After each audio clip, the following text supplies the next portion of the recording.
Magandang araw mga kasantoholics. For today's video, I will teach you how to dress ang tabletop image. So, ito po ang DIY ko po na bastidor. Ayan po. Ayan po siya. Ito po ang bibihisan natin for today's video. So, I will get the supplies na pambihis dito. You'll be needing 2 perdible and isang tela.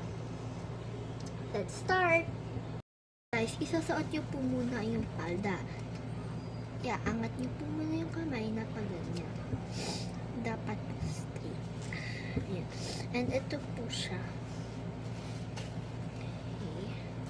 Ganyan po siya kahaba. Parang ganyan na po. And then, ipasok nyo po. Parang ipawis nyo po ng ganyan. Ganyan po.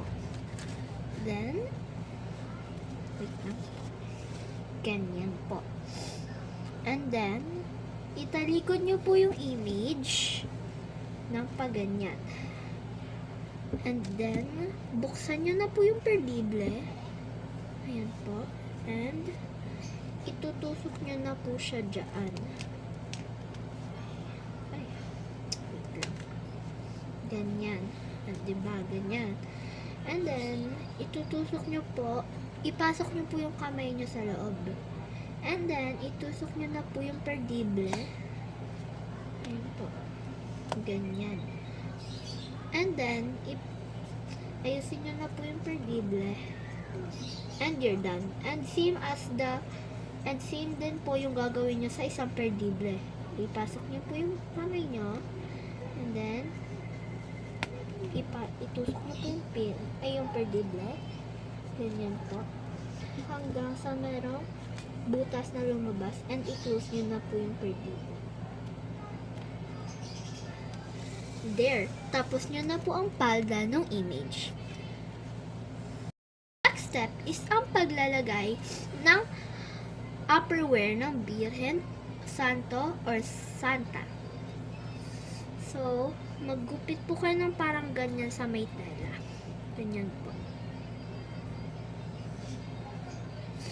And then, ipasok nyo po syempre sa ulo ng Santo, Santa, or Birhen. Ganyan po.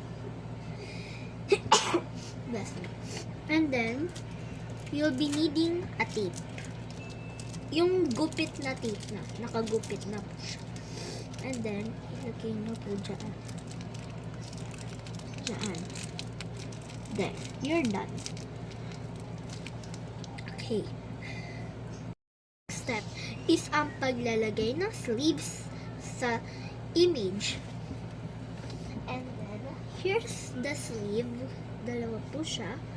Easy lang naman po ang gagawin nyo. First, hanapin nyo po ang malaking butas. And then, isa-slide nyo po siya dyan sa ipasok nyo po siya dyan sa may kamay or sa arms ng Birhen. And then, ipapasok nyo po siya dyan. Ipasok nyo po siya dyan sa may butas. And then, so, since tapos na kayo, same as sa isa rin po. Ito pong malaki, ipapasok nyo po siya dyan. Ayan. And then, ayan, i-close nyo lang po ng maigi yung sa bewak. Surely, you'll be needing more tape. So, lang po. Guys, I'm back. You need to cut this big tape. Ganyan po. And hindi ko po na-mention yung tape kaganina. You'll be needing this po. You'll be needing this Scotch tape. And then, idikit nyo po siya dito sa may bewang para like hindi po mahalata yung parte ng katawan or yung bastidor ng Birhen, Santa, or Santo. Ayan. You're done. Ay, nalaglag. Ipasok nyo po siya ng maigi dyan. Sa may pinakabilog. Sa may dyan. If kung ano pong gusto nyo po sa Birhen, Santa, or Santo, akin po is post po ng Birhen ng Asuncion de Bulacan. Ganyan po. And ang paglalagay ng kapa. So, the starting is first, so we start, first, ibababa nyo po muna yung, yung kamay ng Birhen, Santa, or Santo. And then, ganyan po kalaki yung gugupitin nyo. Parang ganyan na po. Ganyan po. Parang background na po. Then, lalagyan nyo po ng tape yung two sides. Dito po, tsaka dito. Pagtapos na po kayo, idikit nyo na po dyan.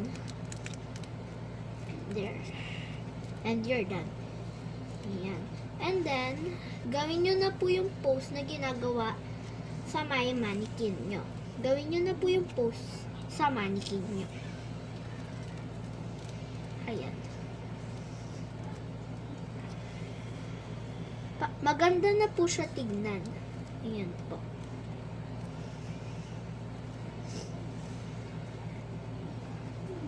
Parang something po siya na ganyan. Hindi po kasi ako masyadong magaling magkapa.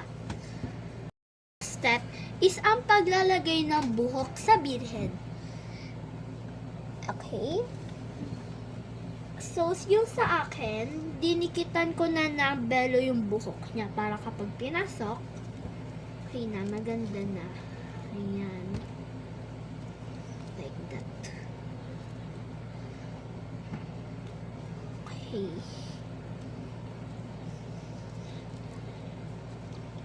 And then, ang paglalagay natin ng corona sa birhen.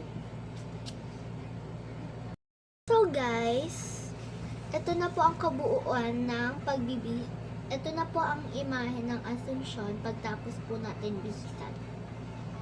Ayan.